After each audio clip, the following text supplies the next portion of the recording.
Good morning and a warm welcome to St. Daniel's Cathedral on this, the fourth Sunday after Trinity.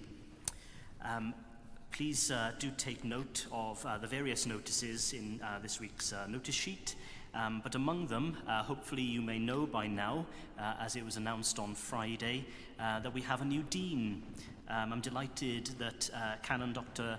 Manon Corridwen James has been appointed to lead the cathedral into the next phase of its life.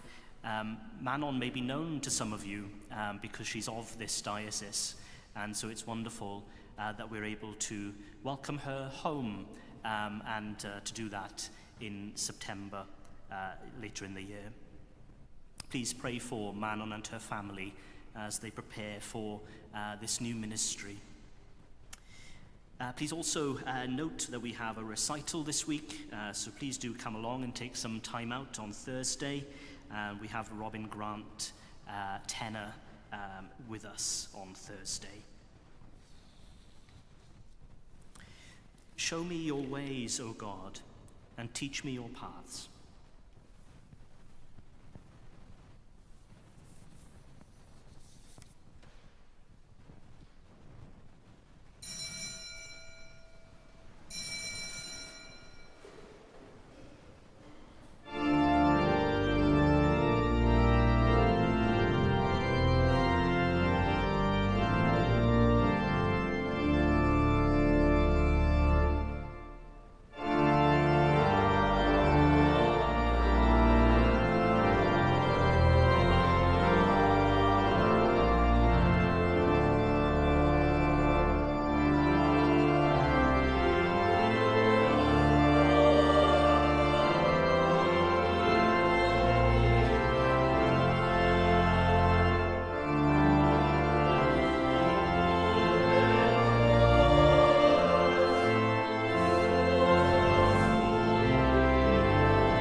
In the name of the Father, and of the Son, and of the Holy Spirit.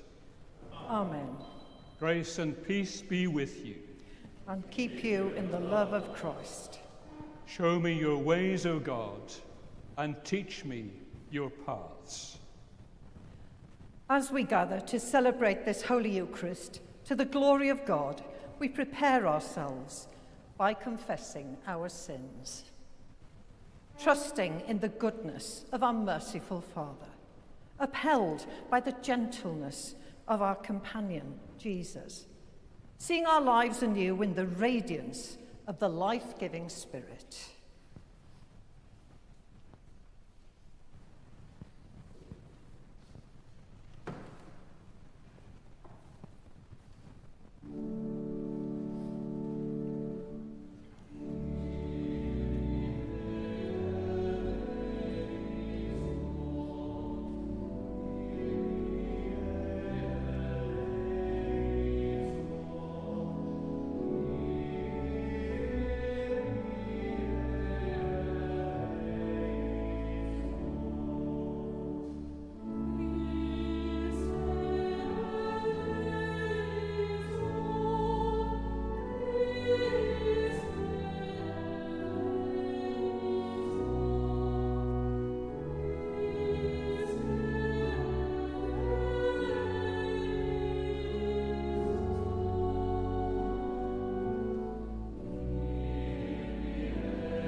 Heavenly Father, we have sinned in thought, word, and deed, and have failed to do what we ought to have done.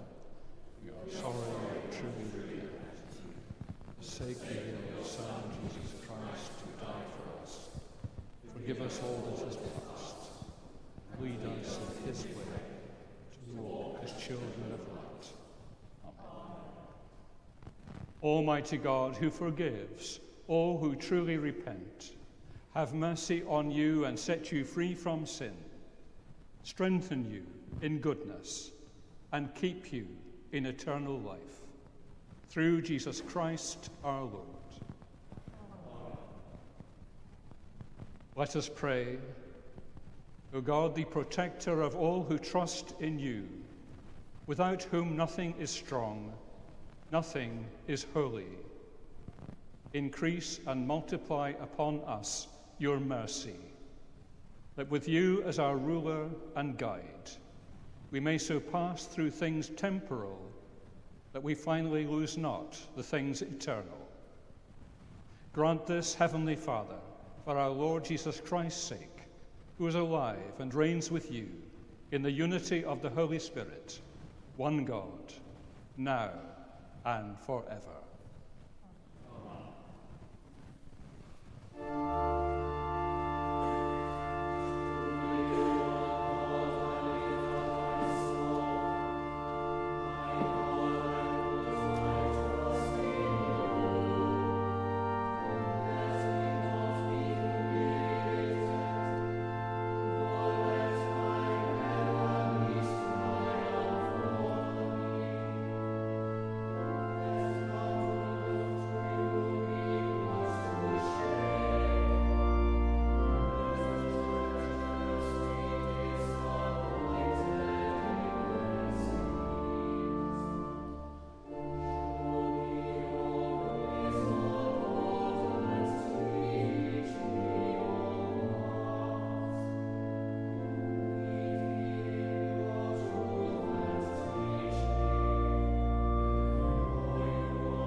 A reading from the letter of St. Paul to the Colossians.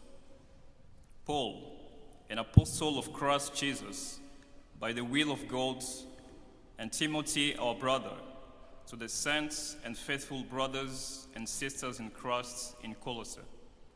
Grace to you and peace from God our Father.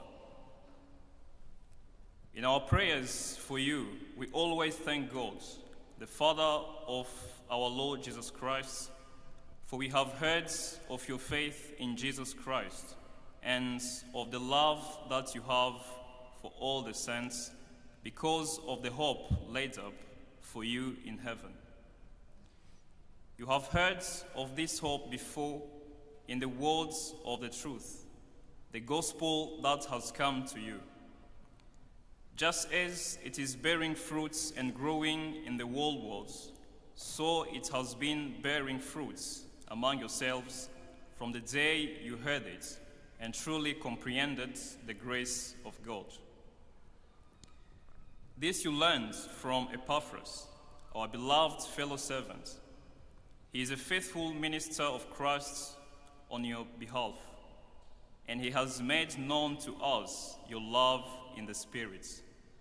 For this reason, since the day we heard it, we have not ceased praying for you and asking that you may be filled with the knowledge of God's will in all spiritual wisdom and understanding, so that you may lead lives worthy of the Lord, fully pleasing to him, as you bear fruits in every good work, and as you grow in the knowledge of God. May you be made strong with all the strength that comes from the glorious power, and may you be prepared to endure everything with patience, while joyfully giving thanks to the Father, who has enabled you to share in the inheritance of the saints in the light. He has rescued us from the power of darkness and transferred us into the kingdom of his beloved Son, in whom we have redemption, the forgiveness of sins. Hear the word of life to the world. Thanks be to God.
The Lord be with you. And also with you. Listen to the Gospel of Christ according to St. Luke. At that time, a lawyer stood up to test Jesus. "Teacher," he said, "what must I do to inherit eternal life?" He said to him, "What is written in the law? What do you read there?" He answered, "You shall love the Lord your God with all your heart, and with all your soul, and with all your strength, and with all your mind, and your neighbor as yourself." And he said to him, "You have given the right answer. Do this, and you will live." But wanting to justify himself, he asked Jesus, "And who is my neighbor?" Jesus replied, "A man was going down from Jerusalem to Jericho and fell into the hands of robbers who stripped him, beat him, and went away, leaving him half dead. Now by chance a priest was going down that road, and when he saw him, he passed by on the other side. So likewise a Levite, when he came to the place and saw him, passed by on the other side. But a Samaritan, while traveling, came near him, and when he saw him, he was moved with pity. He went to him and bandaged his wounds, having poured oil and wine on them. Then he put him on his own animal, brought him to an inn, and took care of him. The next day he took out 2 denarii, gave them to the innkeeper, and said, 'Take care of him. And when I come back, I will repay you whatever more you spend. Which of these three do you think was a neighbor to the man who fell into the hands of the robbers? He said, the one who showed him mercy. Jesus said to him, go and do likewise. This is the gospel of the Lord.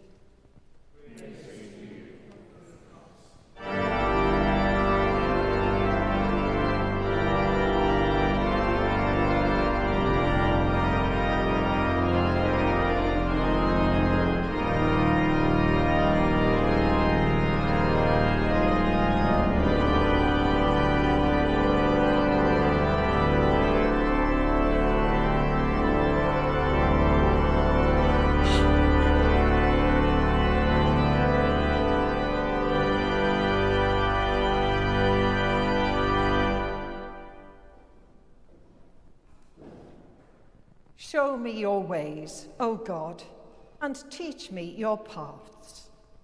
In the name of the Father, and of the Son, and of the Holy Spirit. Amen.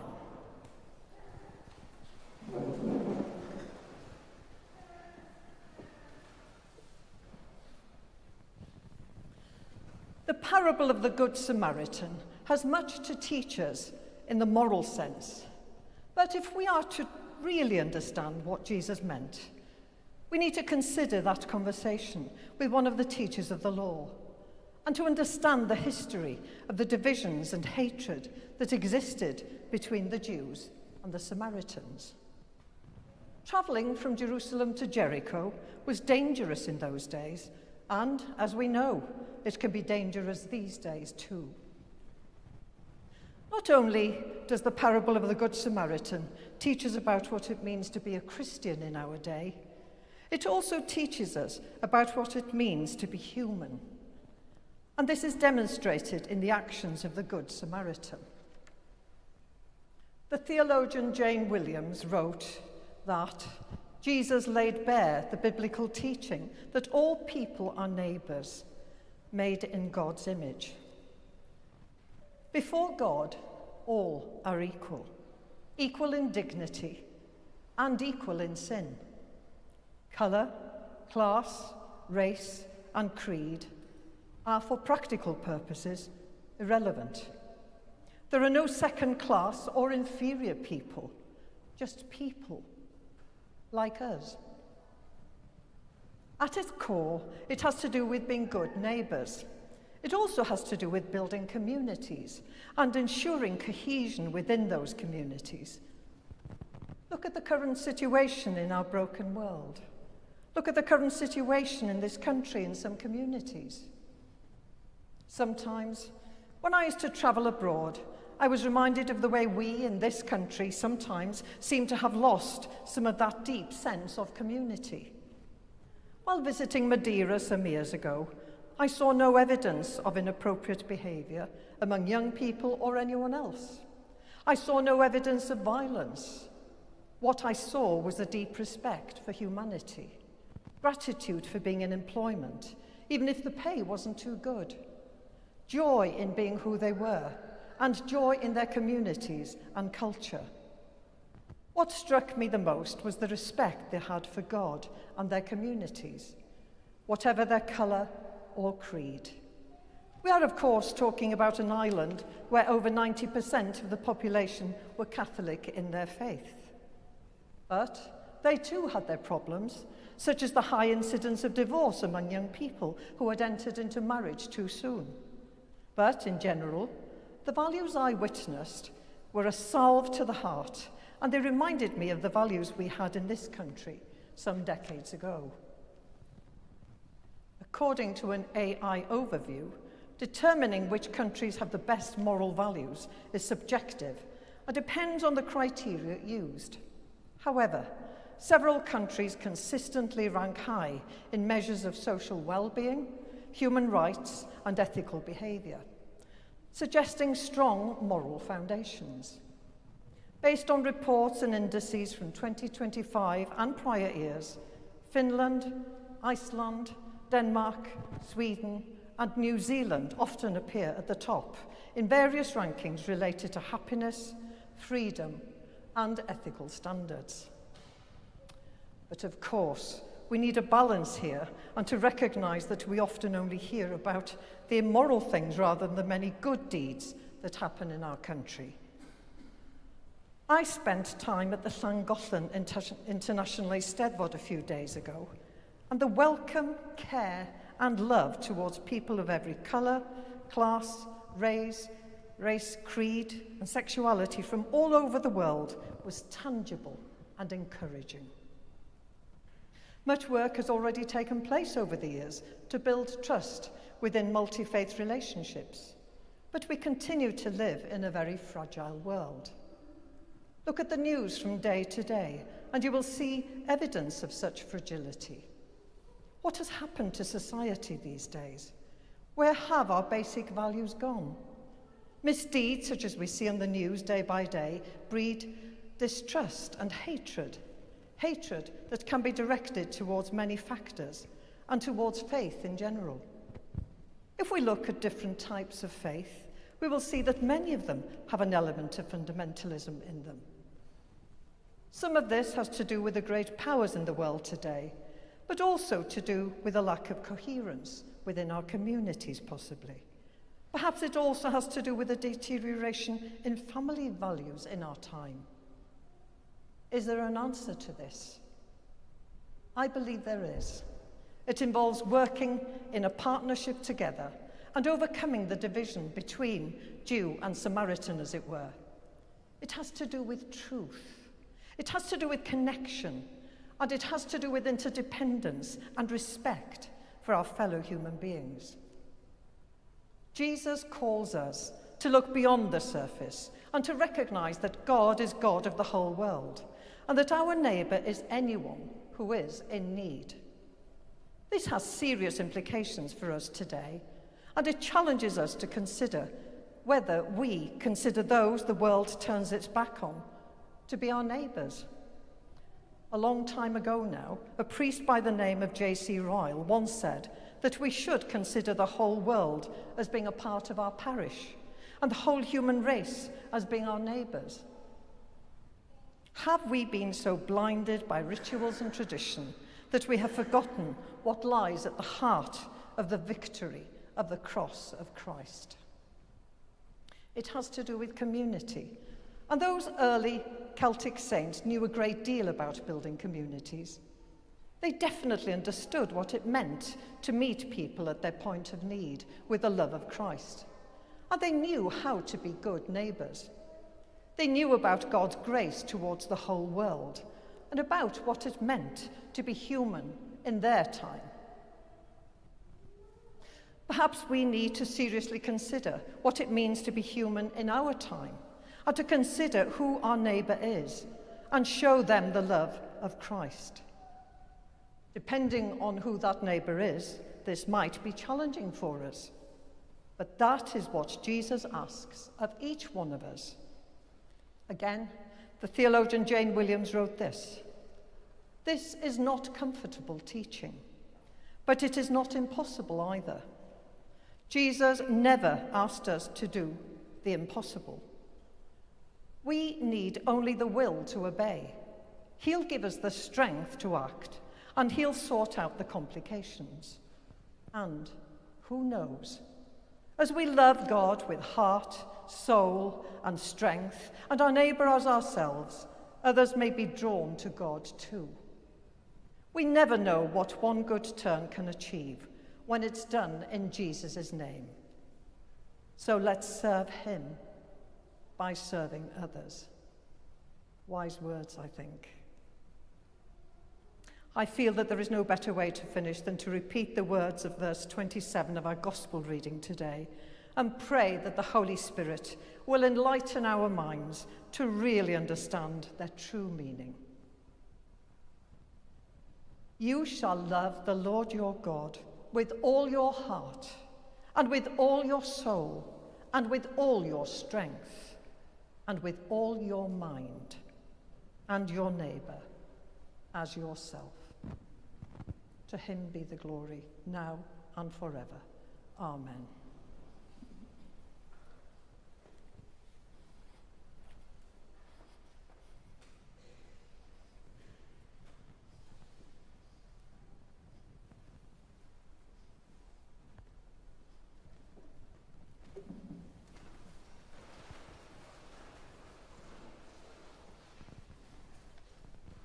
Together, let us affirm our faith. We believe in one God, Father Almighty, maker of heaven and earth, of all that is seen and unseen. We believe in one Lord Jesus Christ, the only Son of God, eternally begotten of the Father, God from God, light from light, true God from true God, begotten and not made, of one being with the Father. Through him all things were made. For us and for our salvation, he came down from heaven. By the power of the Holy Spirit, he became incarnate from the Virgin Mary, and was made man. For our sake he was crucified under Pontius Pilate. He suffered death and was buried. On the third day he rose again, in accordance with the Scriptures. He ascended into heaven, and is seated at the right hand of the Father. He will come again in glory, to judge the living and the dead, and his kingdom will have no end. We believe in the Holy Spirit, the Lord, the giver of life, who proceeds from the Father and the Son, who with the Father and the Son is worshipped and glorified, who has spoken through the prophets. We believe in one holy Catholic and Apostolic Church. We acknowledge one baptism for the forgiveness of sins. We look for the resurrection of the dead and the life of the world to come. Amen. With all our heart and with all our mind, let us pray to God.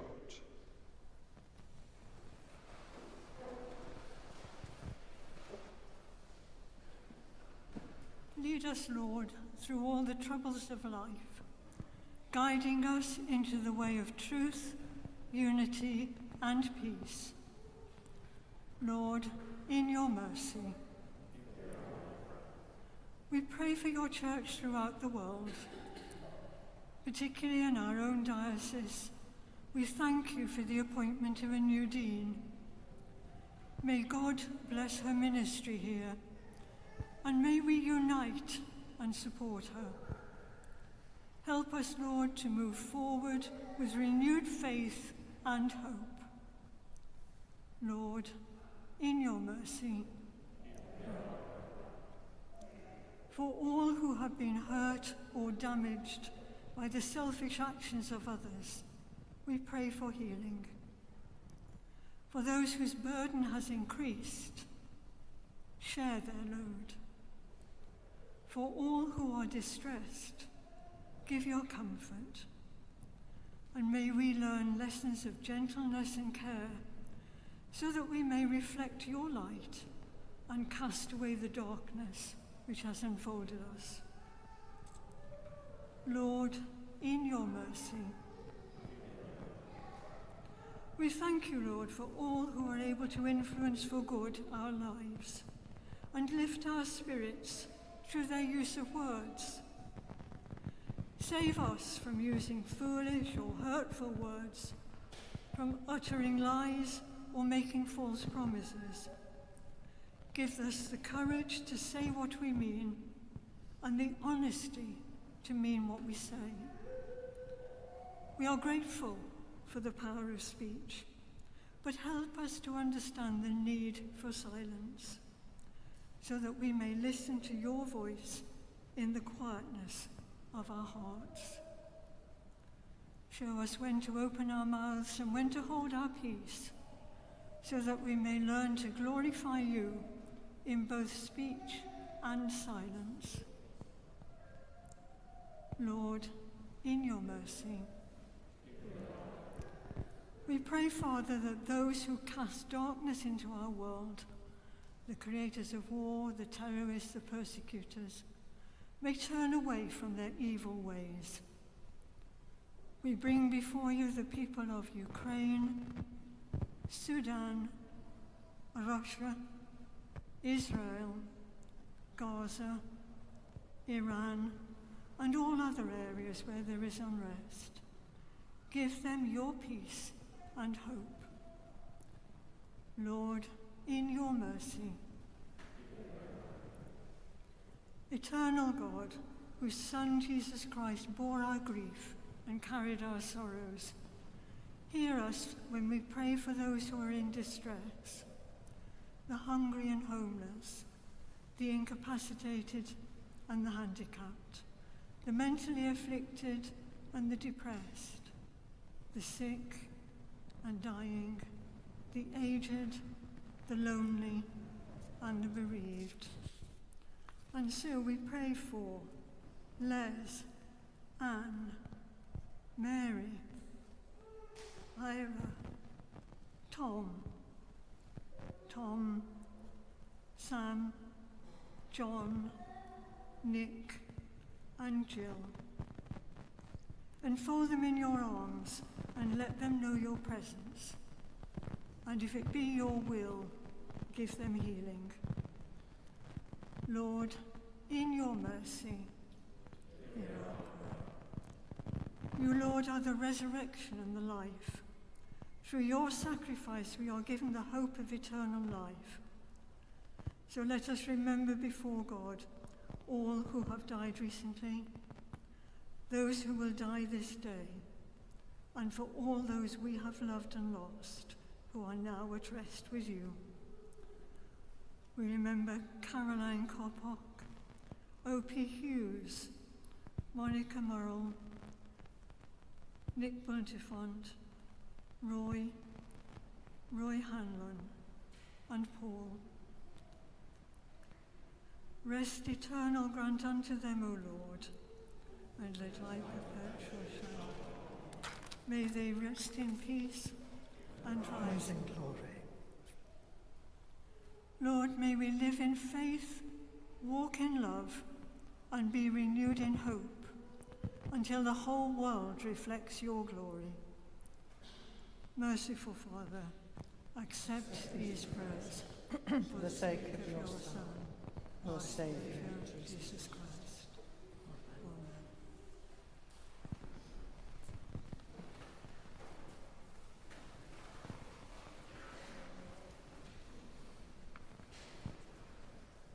God has reconciled us to himself through Christ and given us the ministry of reconciliation. The peace of the Lord be always with you. and also with you. We share a sign of peace.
we celebrate together the gifts and grace of God.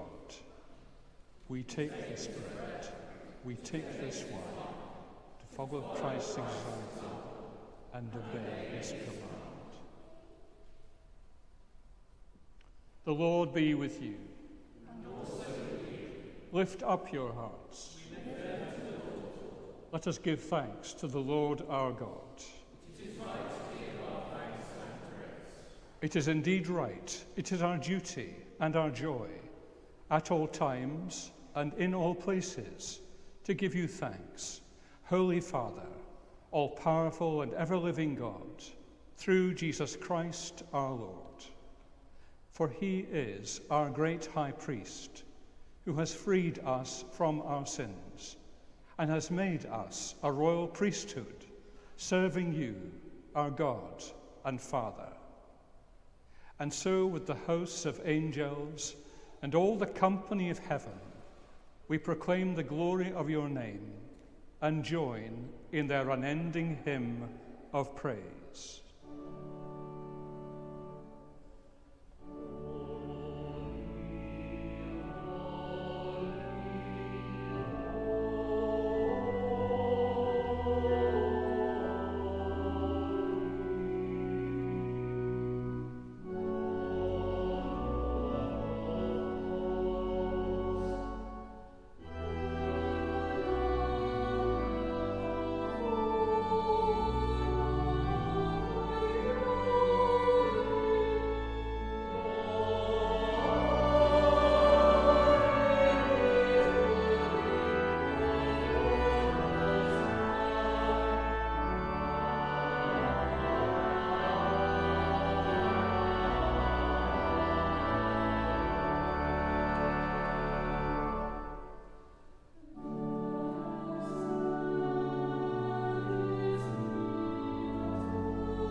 All praise and thanks to you, true and living God, creator of all things, giver of life.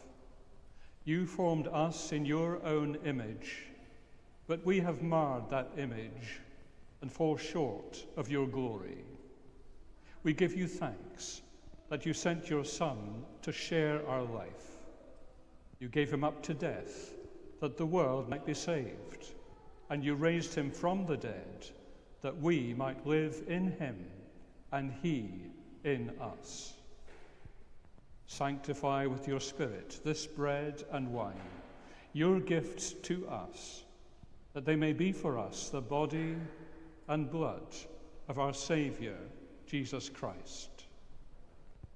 On the night he was betrayed, he took bread, and when he had given thanks, he broke it and gave it to his disciples, saying, "Take, eat, this is my body, it is given for you."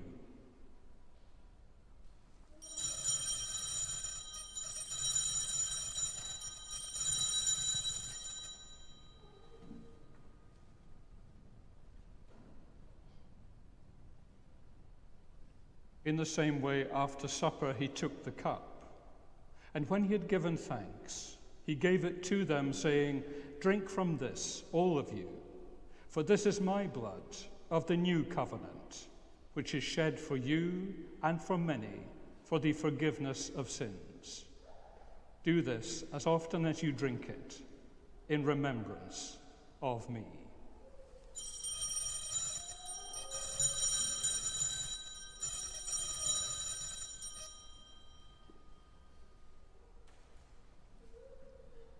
Let us proclaim the mystery of faith. Christ has died. Christ is risen. Christ will come in glory.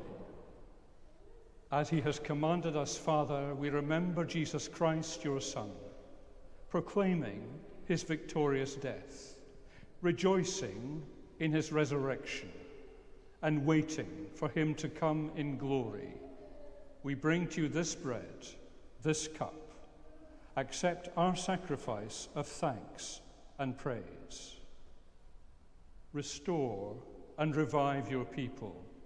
Renew us and all for whom we pray with your grace and heavenly blessing. And at the last, receive us with all your saints into that unending joy promised by your Son, Jesus Christ our Lord. Through him, with him, in him, in the unity of the Holy Spirit, all honor and glory are yours, Almighty Father, forever and ever.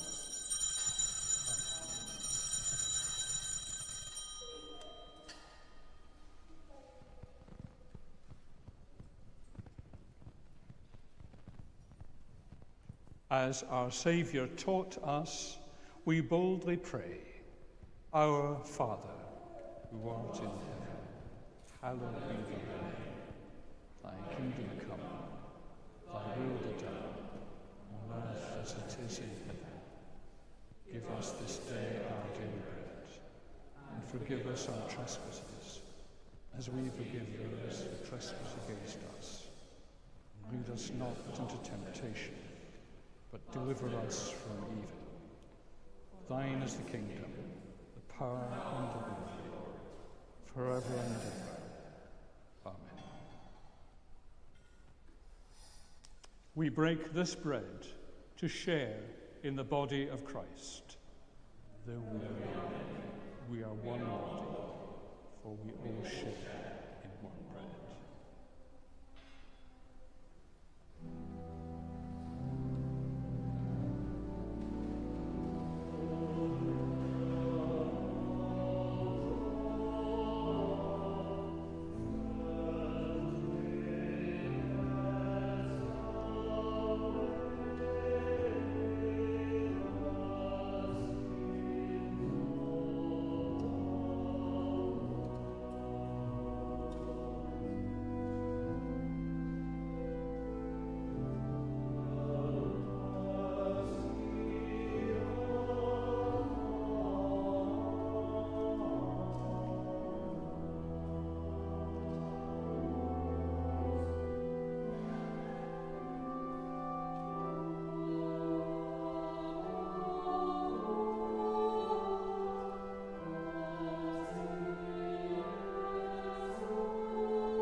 Jesus is the Lamb of God who takes away the sins of the world. Happy are those who are called to his supper. Lord, I am not worthy to receive you, but only say the word, and I shall be healed.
Give thanks to the Lord, for he is gracious.